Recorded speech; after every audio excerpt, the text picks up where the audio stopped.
Good afternoon, and welcome to our continuing series, Interviews with Disciples and Devotees. Today, it is an honor to present a man who is my friend, more than a friend, a brother, and more than a brother, Vladimir Yatsenko. Namaste. Namaste. Perhaps we need a Sanskrit word that means more than brother. Yes. Anuja or something, yeah? Born after. Born in the same line. Anuja means younger brother, but born in the same line. Wonderful. Following the same path. That's a good one. How we always begin our interviews is to ask each person, how did they first hear of Sri Aurobindo and Mother? And then we go into their life, their studies and all. But that, for me, has to be always the first and most important question. How did you first hear of Sri Aurobindo? Well, my path is very different from most probably others, where things were easier in the open world. I was born in Soviet Union. My father and mother were communists, bureaucrats. That means something. They worked. Their profession was to work as bureaucrats. So my father was atheist and propagandist of atheism, going around telling people there is no God. But he didn't believe in God as, that person who sits on the cloud somewhere and in night dress comes and yawningly looks down on us, thinking what they are doing there. But, of course, I also don't believe in that God. So in that sense, I understand him. And, of course, being born to that family, there was no such an idea that there is somewhere divine or that you can follow the path. So what happened to me was very interesting. Well, it seems that my father says that I was always curious about these things from my childhood. And I was asking him, and I remember that question, first time I asked, where are we coming from? And it was in the night, on the bed. I am a small boy, my father sits near me on the side, and I ask him, where are we coming from? Human beings. And he tells me, from apes. Well, we believed so. I said, apes, yeah, that's as close. Similar head, hands, but where apes are coming from? He said, from some other creatures. I said, from who? Can you describe? How old were you? I was, 6 or something. 6, my. And he couldn't answer. He couldn't locate the origin of apes. And I thought, no, there is something not solved here. And that was it again. But then, of course, there was a situation that there was a war between Afghanistan and Soviet Union, as you remember. Yes. Soviet Union brought their first armies in 1980. In January, regular armies entered. And I entered with them for the first time. Oh. So I was a soldier in Afghanistan. Oh. Right. And then when I came home, I saw that everything is very weird. Nothing fits, nothing is true. Everything is like an illusion of some kind, Friends are not friends, they only pretend to be friends. I'm not interested in things, but I pretend to be interested. I pretend to love, pretend to hate. I saw the mismatch. There was... And in Afghanistan, I realized one thing, that death does not exist. It's a very strange realization. When you deal with dead bodies, killed people who are close to you, you don't recognize them. And you have seen them, of course. Yeah. Of course, in Afghanistan, yes. Yeah, and that is maybe it's not for the interview, but it's interesting to see how the mind is being formed. Yeah, and then I saw that I started to think maybe I would think in the way that this person is transported or transferred to another division, because I don't recognize in the face the same being. After you are killed, the face changes. The body becomes heavy. You have to carry it. It's like a stone, you know. Yes. And you don't recognize the being. So I was thinking, all right, this is something strange. And anyhow, there was no answer that time. And when I came home, I was very depressed. I was going around. Nothing was, I was in a deep depression. I didn't know how to continue my life. How old were you then? I was 21.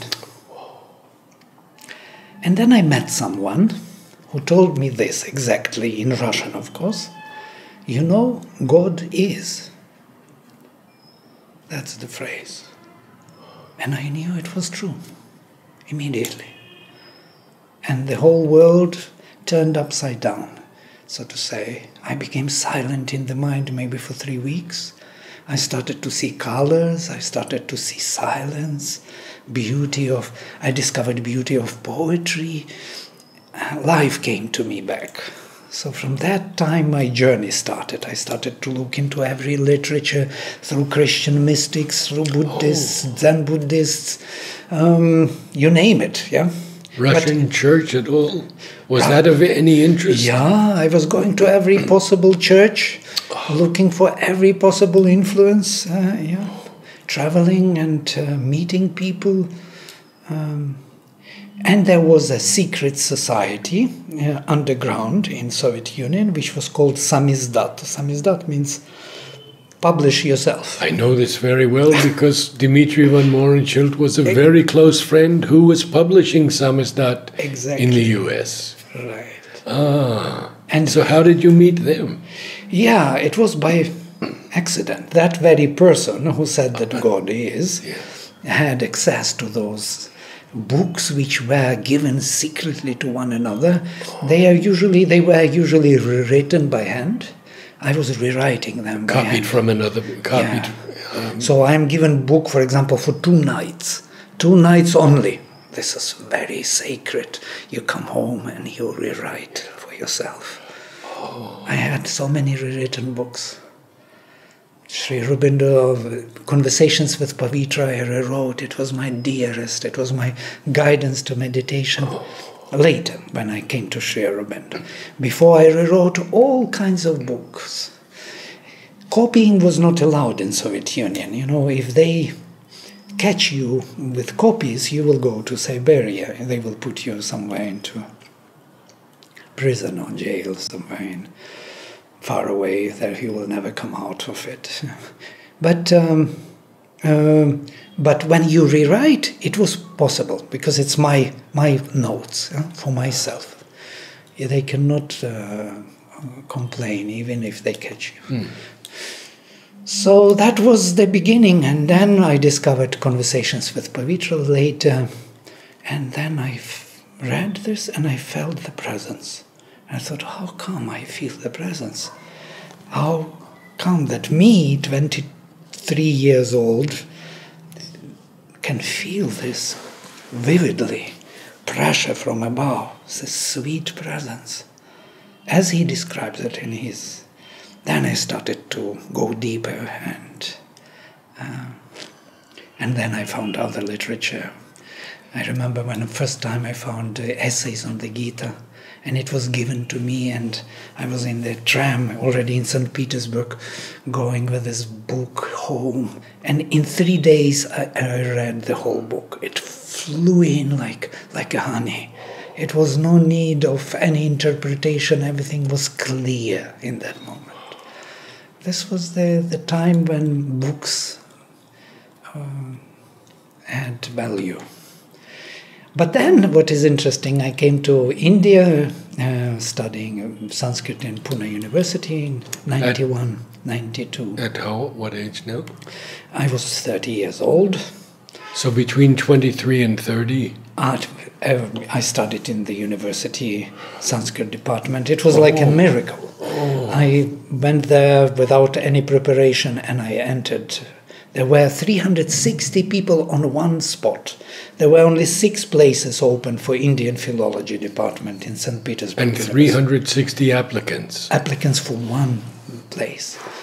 And they are all prepared. They are well, and there were 3 exams.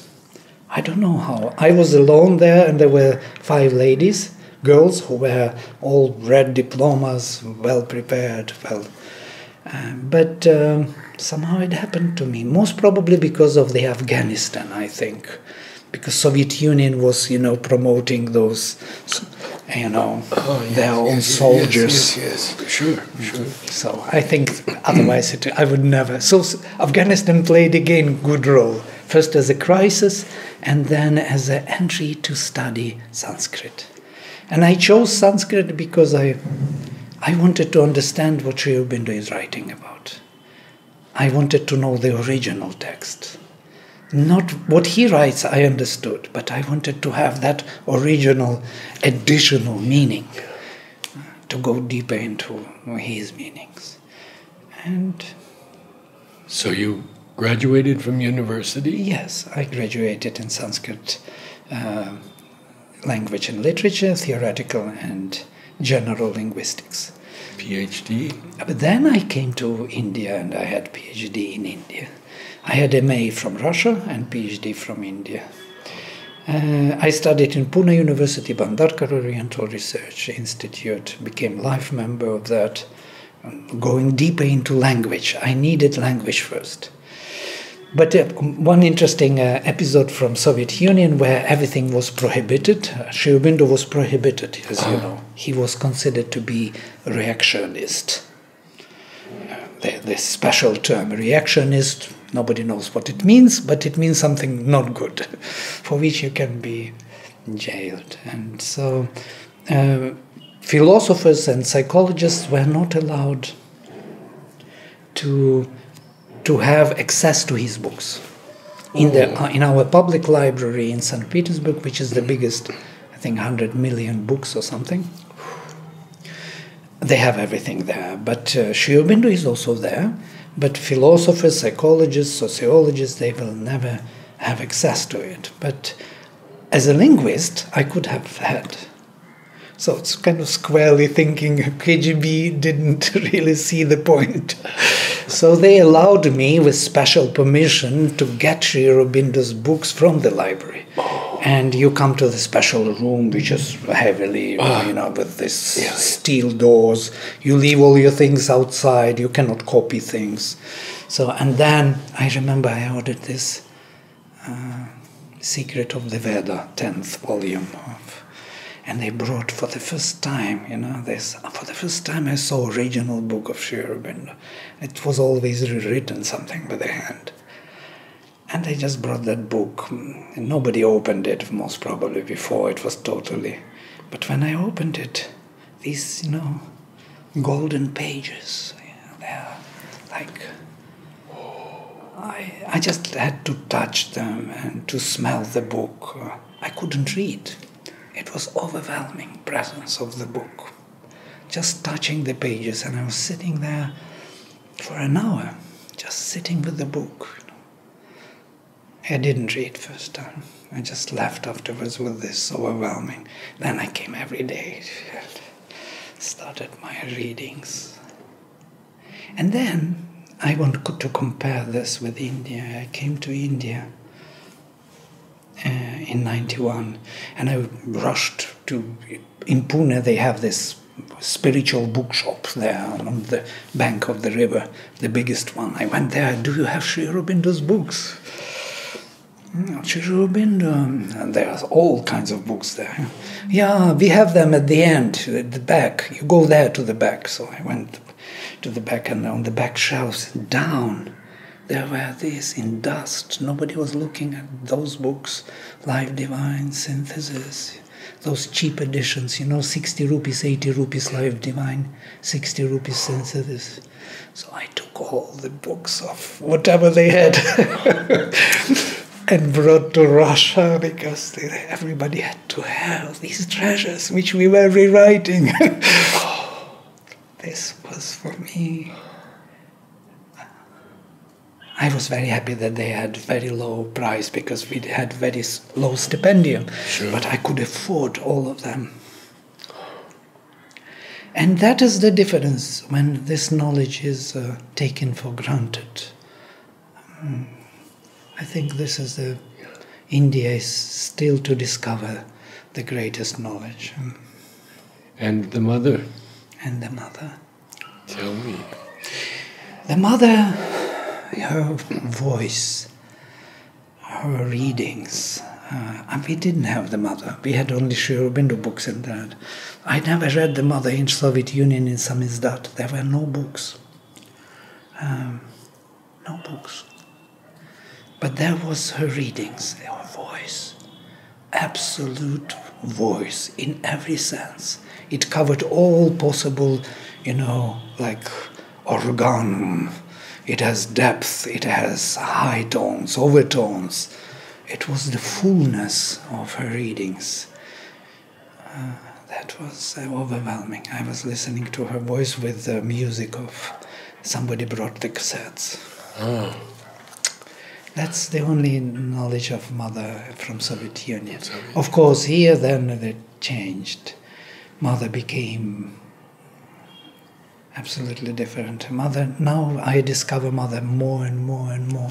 All her words, they are profound. Yeah, well, I had one book which was my, of course, favorite, I should mention, in the Soviet Union still. It is Prayers and Meditations. Yeah, that was the book on the table, and it was a guidance, how to, and the whole being recognized the approach, as if it was me saying it, as if I knew that it should be this way. It was so familiar. This was true. Now, after Pune? After Pune, I came to Pondicherry for the first time. I was running on Bajaj. I had a Bajaj behind the bus, and there was a rainy season, and bus was going over these roads were full of holes and boom, splashes. I came completely black. But there was no other way to follow where the Pondicherry is. And what was this year? It was 91. 91? For the first time I came. Yeah. Oh, sorry. 91 I came to India. No, I'm mistaken. 91 I came to India to Pune University.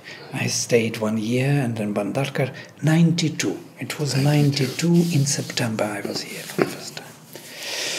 And then, of course, when I came to Pondicherry, I could feel immediately that I can lie down on the road and I'm at home. I arrived.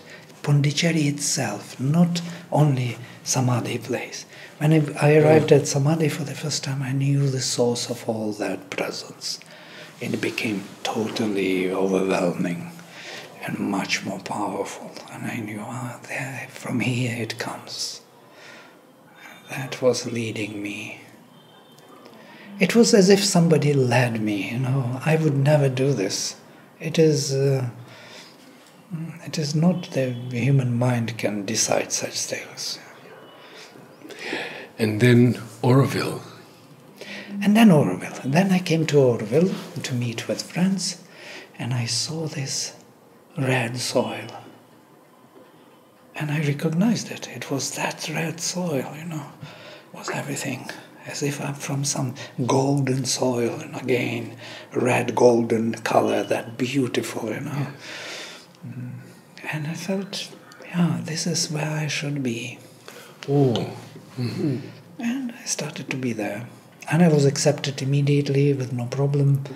I had student visa still from Pune and became a Aurovillian with student visa from Pune. There was no problem at that time. But later, of course, things changed.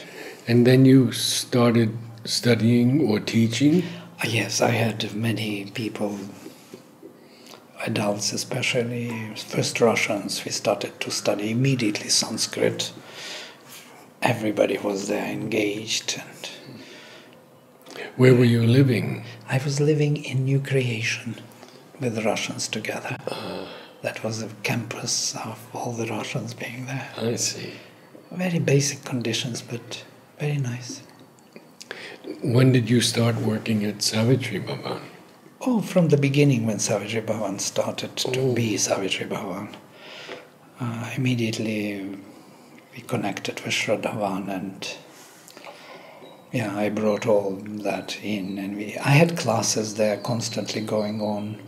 I was recording all the talks of Nirod, of everyone, of Udar.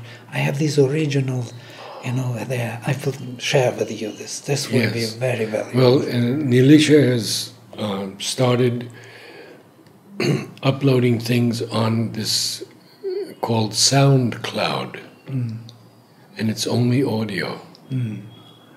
So this will be very interesting also. But also on our website we'll do it. Sure. These are very valuable videos, yes. So now transition from Aurobindo to Surat. Right. One thing I didn't say, the why Sanskrit was so important for me, and still it is continuing to be this line of development, is that somehow I discovered in Sanskrit that the system of roots generates or creates all possible engagements and contextual meanings. So the language creates the world, so to say, the word creates the world. Through the systematic, if we can imagine, it's a system of etymons, or the system of related sounds ideas, as table of chemistry of Mendeleev, if you take. If this is the position of the word or the sound, then the meaning is this. So in that system you could see and feel the meaning. So when I analyzed all the roots, I saw that the meaning is changing accordingly to the sound. If you start reading Sanskrit dictionary, even if you open now, you will see that on one page, word after word, the meaning will not deviate very far, will change only in shade. Shades of meaning are changing slowly. While the sound is changing, the meaning is changing slowly. So the sound and meaning are related. If you take English dictionary, you will not see this. You will see jump of the meaning, unrelated meanings. But in Sanskrit, they are all related. It's slowly, gradual change. And that is something which was somehow, I was brought into it. I think Aurobindo kind of bestowed upon me some kind of understanding, because this is beyond human mind. But then I started to analyze how it works. And already in the university I could read the texts. For example, we had a workshop on Rig Veda, and Rig Veda is a very difficult text because in each hymn you have 2-3 words which are met only in this hymn, nowhere else, only once. Each hymn has 2-3 words which are met only in the hymn, never before nor after. Very archaic, ancient language. And I could figure out what it means through this system of etymons, the meaningful relations. And my teacher was asking me, how do you know that it means this? We never read this hymn before. Who was your teacher? Where? There was, in Soviet Union, in the department, there was a person, Tatyana Iosifovna Aranskaya. She was the professor of Sanskrit language. She always wondered, how could you figure out the meaning? I said, in the roots and context, you can figure out. So the language itself becomes the tool, the means for knowledge. Not guru, but language. Language is the guru. That is the Veda. That's why it was so important to preserve it. So with this mind, I started to study and to go deeper, and then, of course, I came to Surat, and Surat wanted exactly this. Our university exactly was looking for this, for Sanskrit knowledge, which would be academic and not academic totally. So this is where they come together. There is a deeper sense, because Western approach or Western Indology does not accept this way, and theoretical linguistics also does not look at it in this way. They believe that phonema doesn't have meaning. The sound is meaningless. So, and here we kind of clash. So I have completely different idea. Sound has meaning. It's psychological. You mentioned to me the other day a couple of terms like shooting a rifle. Right. In Sanskrit, all words are transparent in meaning.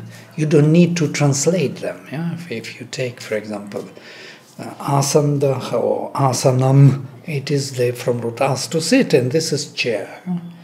Or you take any word, and it will give you the sense of what it does. Yeah? Griham is the house. Why from root grach? To hold. So it is the holding place, which is holding all the or any, for that matter, or vihagach, the bird, the traveling in the sky. So you will know the meaning. It's not really difficult if you know the roots. So it all relates. So the etymology is transparent. It's not like in English, why it is chair to sit, we do not know. We have to remember when chair is to sit, and so on. Rifle is to shoot. There you know it. And rifle, you explained, was... Yeah, shooting place. I was just explaining how it could be created. Every word can be created from the root, which will explain what the thing does. And that's how things are created, how the lexemas are created. When I asked in the university our professors, maybe it's off the track a bit. Oh, that's fine. About lexemas, so how do we know what lexema means? For example, table. How do we know from the word table what table is? And he says, we don't know. You have to read the dictionary where it is describing that table is a thing which is flat on 4 legs preferably, and so on, made out of wood. But I said, you are describing the object. You are not giving me a sense of language, of the root. They have no idea even about this in the Western linguistics, because sound does not have meaning. So here we are. We have to recover this knowledge of our language. We have to see how deep it goes and how important it is for us. And what did you receive from Secret of the Vedas? Right. The Secret of the Vedas was my, of course, most difficult book for me. Interesting, huh? Yeah. Something on the level of Savitri. But it was the most desirable book, together with Savitri.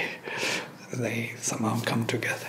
Now, over many years reading it and understanding what Sri Aurobindo did is profound. He discovered the philological method of the rishis. They packed knowledge into the language. So now we can read it, we can get the influence of it through reading it, through dwelling on it, through articulating it, thinking about it. It will reveal itself. That's how rishis describe the Vedic hymns. They say, I am like a carpenter who creates the chariot. I created this hymn to rise to heaven in consciousness. So the hymn is the means, the chariot to rise in consciousness to heaven. So these are the vehicles of our ascent. I'd like to ask you, I know we're running, but I'd like to ask you a bit about Mother's saying about the national language of India being Sanskrit. Right. Well, there was the whole movement, where after independence and Sanskrit lost only in one voice. Do you know that? No. It was 51 against 50, or 50 was against 49. Wow. Only one voice difference. And there was a great movement. Even Muslims joined this movement. They wanted Sanskrit. There was a Muslim teacher of Sanskrit who came to the minister, and they were debating, discussing this. And this is a well-known anecdote, but which is true. And he said, "But where do you see Sanskrit today, minister? Everybody speaks other languages, and you want Sanskrit as a national language." And he says, "Muslim teacher, may I suggest something, sir? Please go ahead." He says, why do we keep in our emblem the lion? Where do we see the lion today in India? There are only donkeys. Let us put donkey into the emblem of India. This was the anecdote which was... It's a good suggestion, yeah? If Sanskrit is not spoken, doesn't mean it shouldn't be. That it should not be a national language of India. I hope one day we will come to it. I was also not very fond of idea of making it everyday language with consciousness we have. It's a very high consciousness, language of high consciousness. When I was in Shibiram, where we spoke and conversed only in Sanskrit for 21 days, 800 scholars from all over India in Delhi. We lived there, we cooked there, we played only in Sanskrit. There was one condition, not to use any other language, ever. So nobody spoke any other language, only Sanskrit. And we studied and we played games in Sanskrit. So after 21 days you come out, it's another world. Altogether different world. I came home, my neighbors are the dearest friends. They were so not good to me. Now you love them, you don't remember anything wrong. You don't have the concepts such as, don't worry, be happy, or you have to be somebody, you have to fight for your way. That's what English creates, yeah? English in this particular setting. But Sanskrit doesn't have this. Doesn't have those jokes, doesn't have those preferences. It builds another personality. So I would not like to drag it down to the level of common speech. I would love to elevate everyone up. Yeah. Oh. Thank you so much. Thank you.